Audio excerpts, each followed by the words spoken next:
Que a paz do Senhor esteja com todos, que o dia e a semana que se iniciam sejam repletos de bênçãos e sabedoria. Olá, sejam muito bem-vindos. Hoje a nossa conversa vai ser uma viagem, um mergulho em um dos textos mais realistas e, para ser sincero, provocadores da Bíblia. Eclesiastes, capítulo 7. Um capítulo fascinante, sem dúvida. Com certeza, a nossa ideia é explorar esse texto com a ajuda de duas bíblias de estudo ótimas, a Holman e a Nova Almeida atualizada.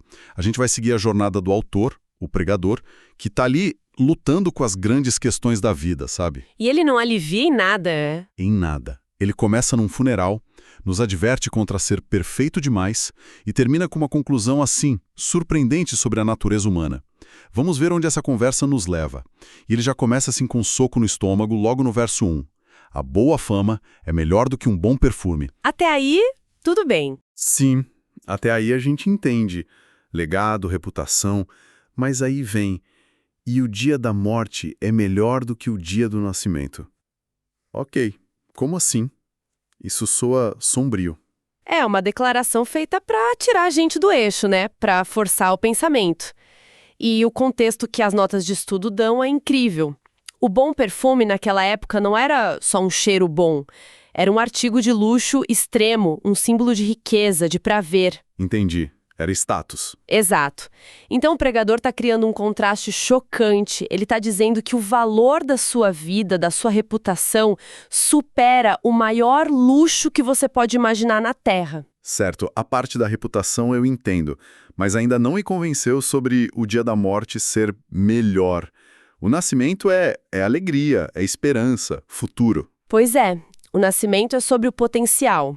A morte, para a pessoa que viveu bem, é a consolidação desse potencial, sabe? É o ponto final que dá sentido a tudo. Mas tem algo ainda mais profundo aí. O quê? A morte nos obriga a confrontar o significado da vida. A euforia do nascimento, na verdade, nos distrai um pouco disso. Mas a perda de alguém coloca a gente cara a cara com a nossa própria finitude. É um chamado à sabedoria. E ele insiste nisso.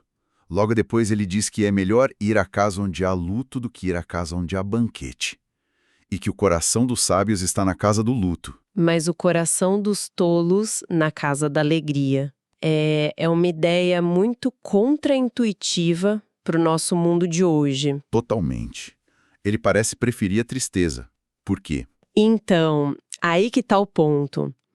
A tristeza do rosto que ele menciona não é um elogio à depressão. É um elogio à seriedade, à reflexão. A casa do banquete, a festa, pode ser um lugar de escapismo, de...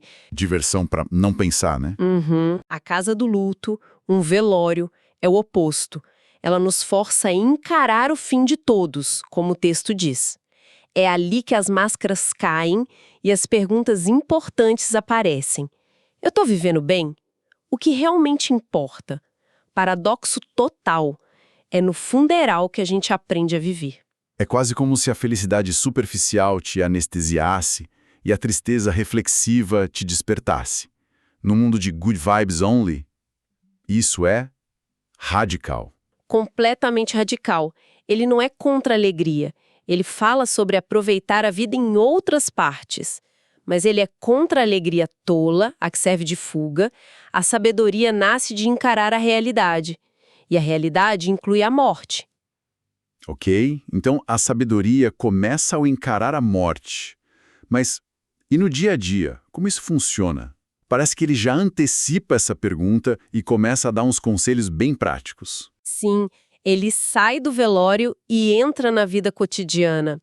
Os versos 8 e 9 são um ótimo exemplo. Melhor é o fim das coisas do que o princípio delas. Melhor é o paciente do que o orgulhoso. E ele continua.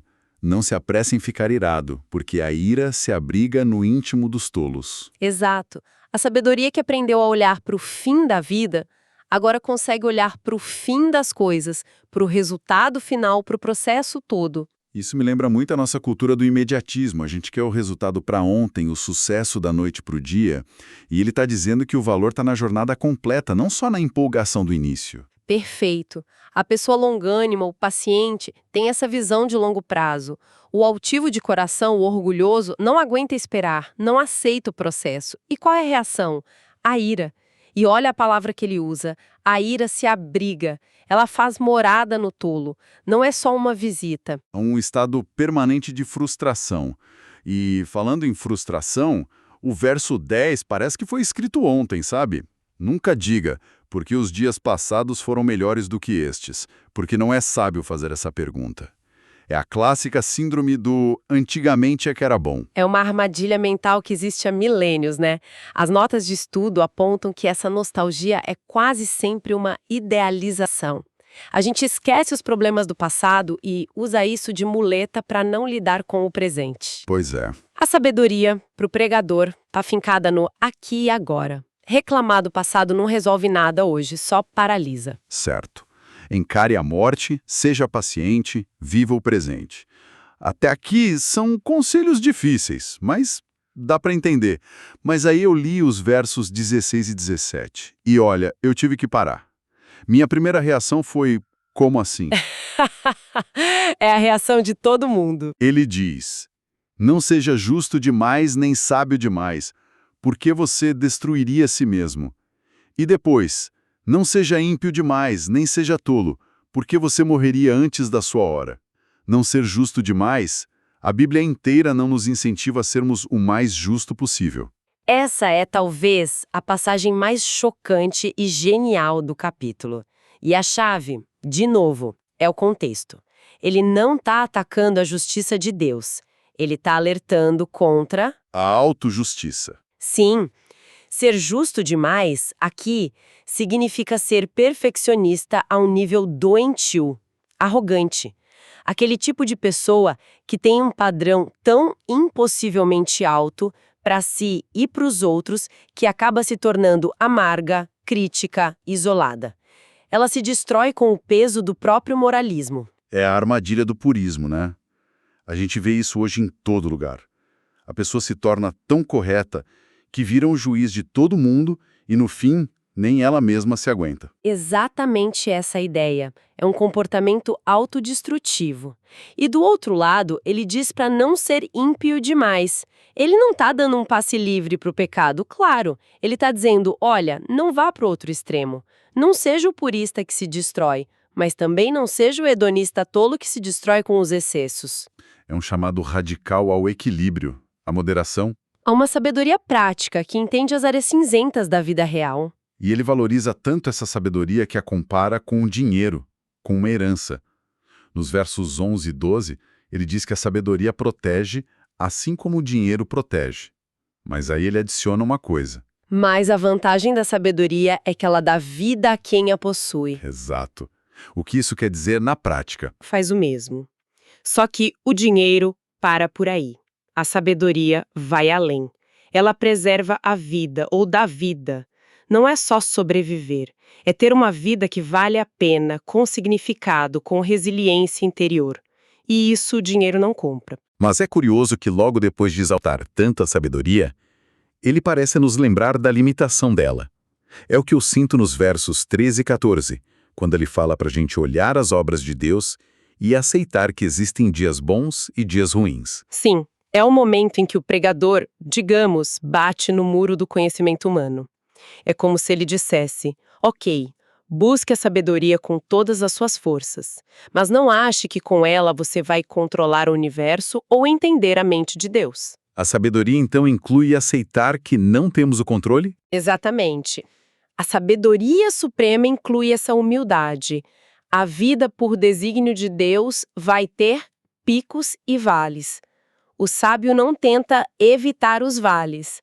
O que ele faz, então? Na prosperidade, ele goza do bem, aproveita de verdade, sem culpa, e no dia da adversidade, ele considera, ele reflete, busca a lição. Ele entende que não pode prever o futuro.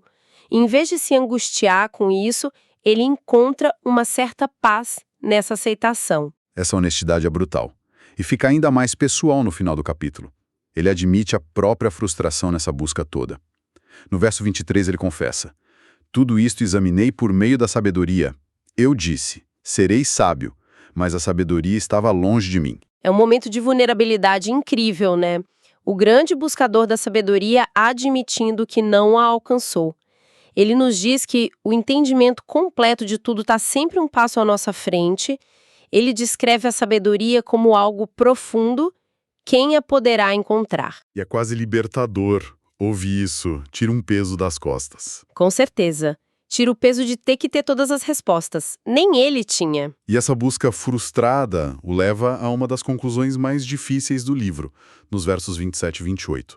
Ele diz que, na sua busca, encontrou um homem justo entre 1000, mas entre todas as mulheres não achou nenhuma. Hoje, ler isso acende todos os alarmes, né? Como a gente lê isso sem descartar o autor como misógino? E aqui, mais uma vez, as notas de estudo são a nossa bússola. É um erro ler essa frase de forma isolada e universal. Os estudiosos são quase unânimes em apontar que isso reflete a experiência pessoal, limitada e francamente amarga do autor. Que a tradição diz ser Salomão, certo? Exato.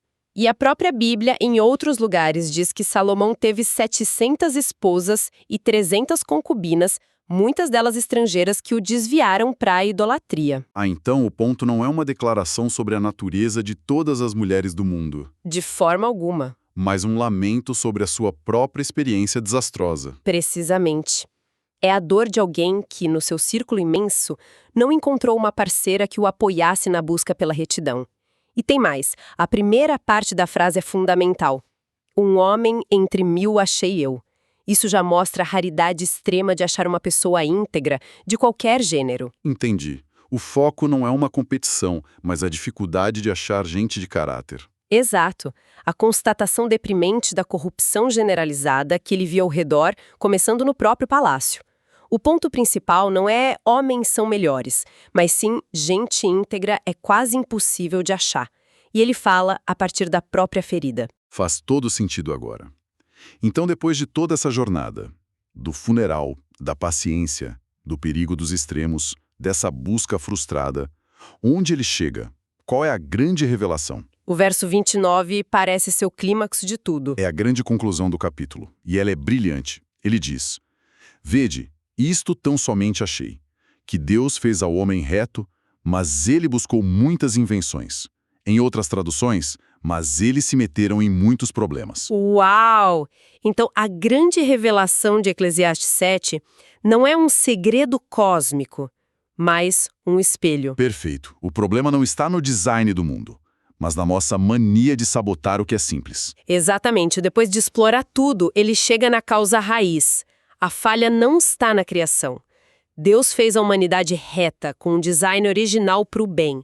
A culpa pela dor, pela complicação, recai sobre nós. A humanidade buscou muitas invenções, muitas complicações, esquemas, desvios. A responsabilidade é nossa. Que jornada, hein? Começamos com a ideia de que um funeral é melhor que uma festa, passamos por conselhos sobre não ser bom demais e terminamos com essa conclusão poderosa de que fomos feitos para a simplicidade, mas escolhemos complicar tudo. Essa é a essência da sabedoria de Eclesiastes. Não é um otimismo ingênuo, nem um pessimismo que paralisa. É um realismo sóbrio que nos chama responsabilidade. Uma sabedoria com os pés no chão. Totalmente. A verdadeira sabedoria, segundo este capítulo, não é ter todas as respostas. É saber como viver bem no meio das perguntas, aceitando a soberania de Deus sobre o que a gente não controla e a nossa responsabilidade sobre o que a gente pode. Isso nos deixa com um pensamento final para refletir baseado justamente nesse último verso. O texto diz que a humanidade buscou muitas invenções ou problemas. Em um mundo que parece cada vez mais complexo, que invenções, sejam elas tecnológicas, ideológicas ou até pessoais, podem estar nos afastando da simplicidade e da retidão com que fomos criados. Que Deus abençoe todos os ouvintes.